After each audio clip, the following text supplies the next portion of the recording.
ಕೂಡ ಈ ತರ ಬರ್ಡೇ 3D ವಿಡಿಯೋನ ಮಾಡಬಹುದು. ಹೇಗೆ ಅಂತ ಈ ವಿಡಿಯೋದಲ್ಲಿ ತುಂಬಾ ಸಿಂಪಲ್ ಸ್ಟೆಪ್ ಅಲ್ಲಿ ಹೇಳ್ಕೊಡ್ತೀನಿ.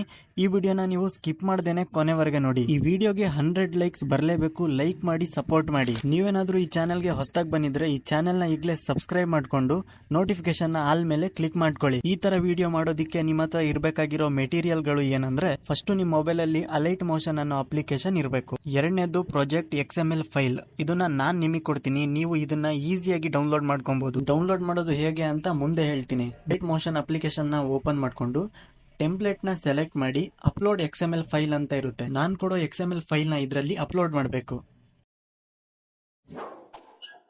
ಮೇಲ್ಗಡೆ ಇರೋ ನೆಕ್ಸ್ಟ್ ಬಟನ್ ಮೇಲೆ ಕ್ಲಿಕ್ ಮಾಡಿ ಕಂಟಿನ್ಯೂ ಟು ಟೈಮ್ ಲೈನ್ ನ ಸೆಲೆಕ್ಟ್ ಮಾಡಿ. ಫೈಲ್ ಈ ತರ ಓಪನ್ ಆಗುತ್ತೆ. ಇದನ್ನ ಒಂದ್ಸರಿ ಪ್ಲೇ ಮಾಡಿ ನೋಡಿದ್ರೆ ಈ ತರ ಪ್ಲೇ ಆಗುತ್ತೆ. ಇದನ್ನ ಸರಿ ಮಾಡೋದಿಕ್ಕೆ ಲಾಸ್ಟ್ ಅಲ್ಲಿ ಈ ತರದೊಂದು ಆಪ್ಷನ್ ಇರುತ್ತೆ, ಅದ್ರ ಮೇಲೆ ಕ್ಲಿಕ್ ಮಾಡಿ. ಇದರಲ್ಲಿ ಕ್ಯಾಮ್ರಾ ಅನ್ನೋ ಆಪ್ಷನ್ ಆಫ್ ಆಗಿರುತ್ತೆ, ಇದನ್ನ ಆನ್ ಮಾಡ್ಕೊಳ್ಳಿ. ಈಗ ವಿಡಿಯೋನ ಪ್ಲೇ ಮಾಡಿ ನೋಡಿದ್ರೆ ಸರಿಯಾಗಿ ಬರುತ್ತೆ.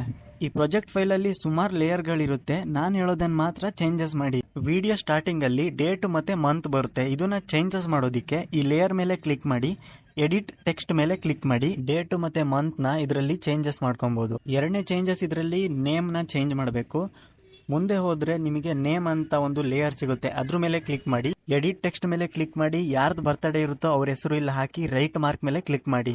ನೆಕ್ಸ್ಟ್ ಇದರಲ್ಲಿ ಫೋಟೋನ ಚೇಂಜಸ್ ಮಾಡಬೇಕಾಗುತ್ತೆ. ಮುಂದೆ ಹೋದ್ರೆ ಲೇಯರ್ ಇರುತ್ತೆ, ಅದ್ರ ಮೇಲೆ ಕ್ಲಿಕ್ ಮಾಡಿ. ಕಲರ್ ಅಂಡ್ ಫಿಲ್ ಅಂತ ಒಂದು ಆಪ್ಷನ್ ಇರುತ್ತೆ, ಅದನ್ನ ಸೆಲೆಕ್ಟ್ ಮಾಡ್ಕೊಂಡು ಈ ಆಪ್ಷನ್ ಮೇಲೆ ಕ್ಲಿಕ್ ಮಾಡಿ. ಯಾವ ಫೋಟೋನ ಆಡ್ ಮಾಡಬೇಕೋ ಅದನ್ನ ಸೆಲೆಕ್ಟ್ ಮಾಡ್ಕೊಳ್ಳಿ. ಇನ್ನು ಎರಡನೇ ಫೋಟೋನ ಚೇಂಜಸ್ ಮಾಡೋದಿಕ್ಕೆ ಮೇಲ್ಗಡೆ ಫಸ್ಟ್ ಲೇಯರ್ ಸಿಗುತ್ತೆ. ಸೇಮ್ ಅದೇ ತರ ಕಲರ್ ಅಂಡ್ ಫಿಲ್ ಮೇಲೆ ಕ್ಲಿಕ್ ಮಾಡ್ಕೊಂಡು ಒಂದು ಫೋಟೋನ ಆಡ್ ಮಾಡಿದ್ರೆ ಸಾಕು. ಈ ತರ 3D ವಿಡಿಯೋ ಕ್ರಿಯೇಟ್ ಆಗುತ್ತೆ. ನಿಮಗೇನಾದ್ರೂ ಡೌಟ್ ಇದ್ರೆ ಕಮೆಂಟ್ ಮಾಡಿ ಕೇಳಿ, ರಿಪ್ಲೈ ಮಾಡ್ತೀನಿ. ಈ ವಿಡಿಯೋನ ಸೇವ್ ಮಾಡೋದಕ್ಕೆ ಮೇಲ್ಗಡೆ ಎಕ್ಸ್ಪೋರ್ಟ್ ಬಟನ್ ಇರುತ್ತೆ, ಅದ್ರ ಮೇಲೆ ಕ್ಲಿಕ್ ಮಾಡಿ. ಕ್ವಾಲಿಟಿನ ಸೆಲೆಕ್ಟ್ ಮಾಡ್ಕೊಂಡು ಕೆಳಗೆ ಎಕ್ಸ್ಪೋರ್ಟ್ ಬಟನ್ ಮೇಲೆ ಕ್ಲಿಕ್ ಮಾಡಿ. ಈ ವಿಡಿಯೋ ನಿಮ್ಮ ಗ್ಯಾಲರಿಯಲ್ಲಿ ಸೇವ್ ಆಗುತ್ತೆ. XML ಫೈಲ್ ಬೇಕು ಅಂದ್ರೆ ಡಿಸ್ಕ್ರಿಪ್ಷನ್ ಬಾಕ್ಸ್ ಅಲ್ಲಿ ನಾನು ವೆಬ್ಸೈಟ್ ಲಿಂಕ್ ನ ಕೊಟ್ಟಿರ್ತೀನಿ, ಅಲ್ಲಿಂದ ನೀವು ಈಸಿಯಾಗಿ ಡೌನ್ಲೋಡ್ ಮಾಡ್ಕೊಬಹುದು. ಈ ವಿಡಿಯೋನ ಇಲ್ಲಿವರೆಗೆ ನೋಡಿದ್ದೀರಾ ಅಂದ್ರೆ ಲೈಕ್ ಮಾಡಿ, ಹಾಗೆ ಸಬ್ಸ್ಕ್ರೈಬ್ ಮಾಡಿ, ಕಮೆಂಟ್ ಮಾಡೋದನ್ನ ಮರಿಬೇಡಿ.